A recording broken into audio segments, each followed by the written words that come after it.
Assalamualaikum warahmatullahi wabarakatuh. Hai semua. Baiklah, saya kali ini akan membuat video yang berjudul Morfologi Flora dan Fauna untuk memenuhi tugas dari dosen pengampu Pak Rustam Anwar, SPD SHMSI dengan mata kuliah Teknik Perlindungan Kawasan Lingkungan, Universitas Nahdlatul Ulama Gorontalo.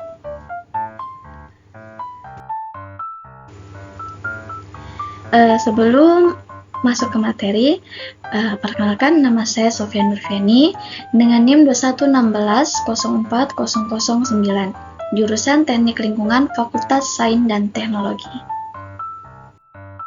Baiklah, sekarang saya akan menjelaskan morfologi dari beberapa flora dan fauna. Yang pertama itu ada tawon yellow jackets atau tawon jaket kuning adalah serangga sosial predator dari general Vespula dan Dolichos vespula.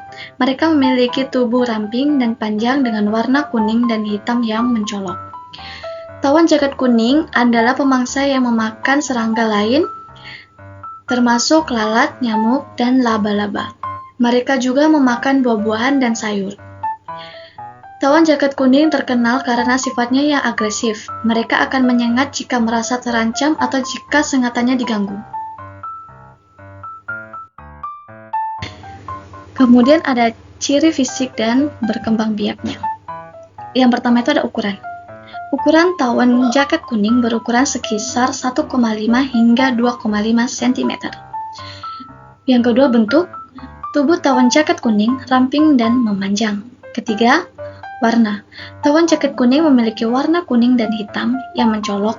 Warna kuning biasanya terdapat di bagian perut dan kepala, sedangkan warna hitam terdapat di bagian dada dan kaki. Yang keempat itu ada sengatan. Tawon jaket kuning memiliki sengatan yang panjang dan tajam. Sengatan ini terletak di bagian belakang perut. Kemudian ada berkembang biaknya. Tawon jaket kuning berkembang biak secara seksual. Pada musim semi, ratu tawon jaket kuning yang sudah dewasa akan terbang keluar dari sarangnya untuk mencari jantan. Setelah menemukan jantan, ratu tawon jaket kuning akan kawin dengan jantan tersebut. Setelah kawin, ratu tawon jaket kuning akan kembali ke sarangnya dan mulai bertelur. Telur tawon jaket kuning akan menetas menjadi larva. Larva tawon jaket kuning akan memakan makanan yang tersedia oleh pekerja tawon jaket kuning. Setelah beberapa minggu, kepompong tawon jaket kuning akan menetas dan menjadi tawon dewasa setelah beberapa minggu. Kemudian ada klasifikasi. Yang pertama itu kingdom Animalia, filum Arthropoda, kelas Insecta, ordo Hymenoptera, family Vespidea, genus Vespula, spesies Vespula germanica. Kemudian ada Nerita plicata. Nerita plicata adalah spesies sipus laut tropis, Mollusca gastropoda laut dalam keluarga Neritidea, Nerites. Spesies ini ditemukan di seluruh Indo-Pasifik Barat. Nerita plicata memiliki cangkang yang solid, berbentuk globe, dengan puncak yang tinggi dan ukiran yang kuat. Warna cangkang berkisaran dari krem hingga merah muda, terkadang dengan tanda-tanda kehitaman yang dapat menghasilkan penampilan abu-abu secara keseluruhan. Nerita plicata adalah spesies herbivora, memakan alga dan tumbuhan laut lainnya. Mereka adalah pemangsa yang aktif dan dapat ditemukan di berbagai habitat, termasuk terumbu karang, hutan bakau, dan muara. Ciri fisik. Yang pertama itu ada cangkang. Cangkang Nerita plicata berukuran sekitar 2-3 cm. Cangkangnya berbentuk lobe dengan puncak yang tinggi dan ukiran yang kuat. Warna cangkang berkisaran dari krem hingga merah muda, terkadang dengan tanda-tanda kehitaman yang dapat menghasilkan penampilan abu-abu secara keseluruhan. Yang kedua ada tubuh. Tubuh Nerita plicata berwarna abu-abu atau coklat. Tubuh siput ini ditutupi oleh lapisan lendir yang membantunya bergerak di atas substrat. Yang ketiga ada sistem pernapasan. Nerta plicata memiliki paru-paru yang terletak di bagian belakang tubuhnya. Sifut ini bernafas dengan menghirup udara dari atmosfer. Keempat ada sistem pencernaan. Nerta plicata adalah spesies herbivora, memakan alga dan tumbuhan laut lainnya. Yang kelima itu ada sistem reproduksi. Nerta plicata adalah spesies hermafrodit, yang berarti bahwa setiap individu memiliki organ reproduksi, jantan dan betina. Nerta plicata bertelur di dalam cangkang mereka.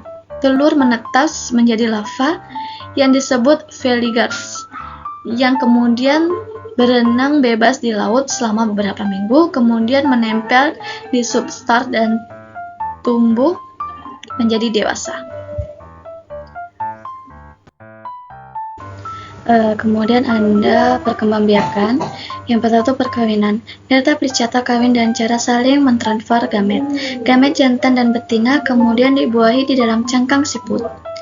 Pembentukan telur. Setelah pembuahan, telur akan mulai terbentuk di dalam cangkang siput. Telur-telur ini dilindungi oleh cangkang yang keras.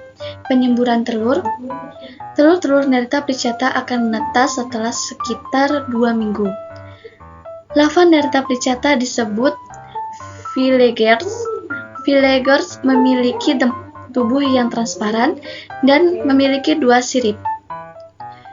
Villegers berenang bebas di laut selama beberapa minggu. Setelah beberapa minggu, Villegers akan menempel di substrat dan mulai tumbuh menjadi dewasa. Nerta plicata dapat hidup selama beberapa tahun. Siput ini dapat mencapai usia dewasa dalam waktu sekitar 1 tahun. Kemudian ada klasifikasi dari Nerta plicata. Yang pertama itu kingdom Animalia, filum Mollusca, kelas Gastropoda, ordo Neritimorpha, family Neritidea, genus Nerita, spesies Nerta plicata. Kemudian ada bako hitam.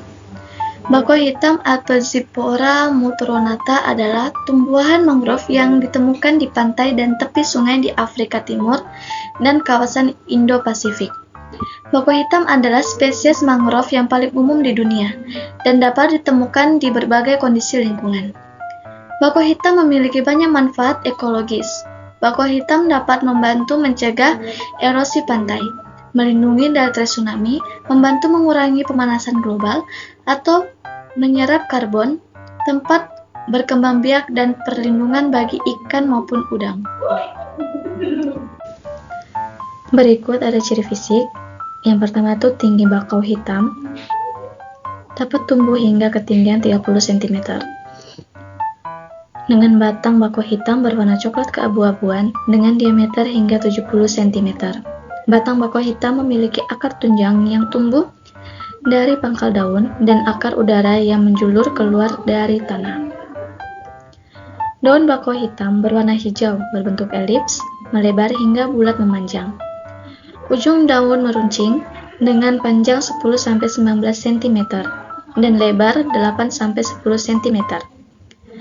Bunga bakau hitam berwarna putih, berukuran kecil, dan muncul di ketiak daun. Buah bakau hitam berbentuk bulat, memanjang, berukuran sekitar 4 cm.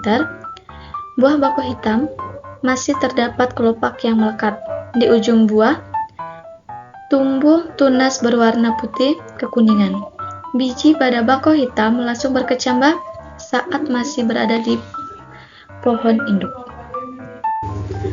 Kemudian ada perkembangbiakan. Bakau hitam berkembang biak secara generatif dan vegetatif.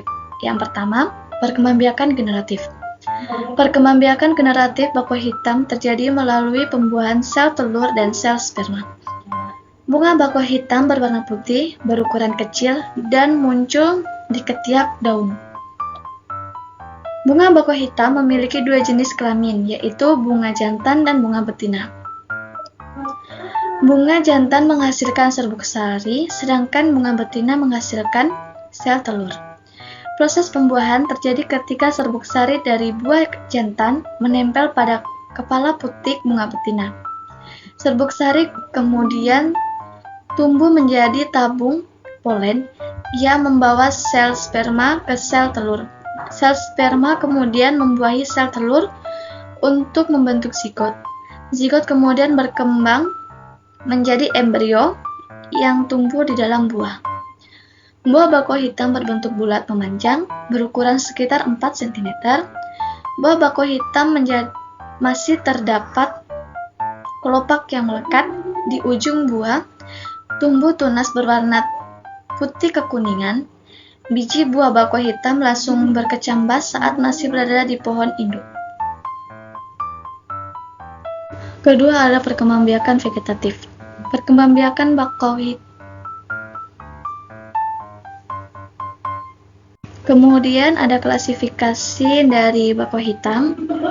Yang pertama ada kingdom, yaitu Plantae, divisi Magnoliophyta, kelas Magnoliopsida, ordo Psiporales, family Rhizoporaceae, genus Rhizopora, spesies Psipora mulchronata. Bako hitam juga dikenal dengan beberapa nama lokal seperti bako betul, bako hitam, bako genjah, bako hitam, dongkoh korab, bakau korab, bangko, belukap, jankar, lolaro. Kemudian ada bako minyak. Ciri dari bako minyak ini yang pertama ada habitus. Pohon dapat tumbuh hingga ketinggian 30 meter dengan akar tunjang menonjol ke atas seperti akar nafas. Daun berseling tunggal berbentuk elips memanjang dengan ujung runcing dan pangkal tumpul panjang 4-10 cm dan lebar 1-3 cm. Permukaan daun berwarna hijau mengkilat di bagian atas dan hijau kekuningan di bagian bawah. Dengan bunga berwarna kuning keorengan hingga merah muda, berdiameter 1-2 cm, tersusun dalam malai terminal buah, vivipar berbentuk silinder, memanjang berwarna coklat, kehijauan panjang 20-30 cm dan diameter 2-3 cm. Berkembangbiakan bako minyak dibedakan menjadi dua. Yang pertama itu ada perkembangan generatif. Bako minyak berkembang biak secara generatif dengan biji. Bunga bako minyak berwarna kuning keorengan hingga merah muda, berdiameter 1-2 cm, tersusun dalam malai terminal. Bunga bako minyak akan mekar pada malam hari dan menghasilkan serbuk sari. Serbuk sari akan terbawa angin dan membuahi putik bunga lain.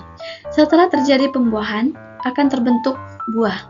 Buah bako minyak berbentuk silinder, memanjang berwarna coklat kehijauan, panjang 20-30 cm dan diameter 2-3 cm. Buah bako minyak akan jatuh ke tanah dan akan berkecambah menjadi bibit. Yang kedua, perkembangbiakan vegetatif. Bako minyak juga dapat berkembang biak secara vegetatif, yaitu dengan cara bertunas. Tunas-tunas ini dapat tumbuh dari akar tunjang, batang atau cabang buah bako minyak. Tunas-tunas ini akan tumbuh menjadi pohon bakau baru. Kemudian ada klasifikasi bako minyak. Yang pertama itu ada kingdom, Plantae, divisi Magnoliophyta, kelas Magnoliopsida, ordo Rhizoporales, family Rhizoporaceae, genus Rhizopora, spesies Psippopora apiculae. Baiklah, itu tadi hasil presentasi dari saya. Jika ada kesalahan kata, mohon maaf. Wassalamualaikum warahmatullahi wabarakatuh.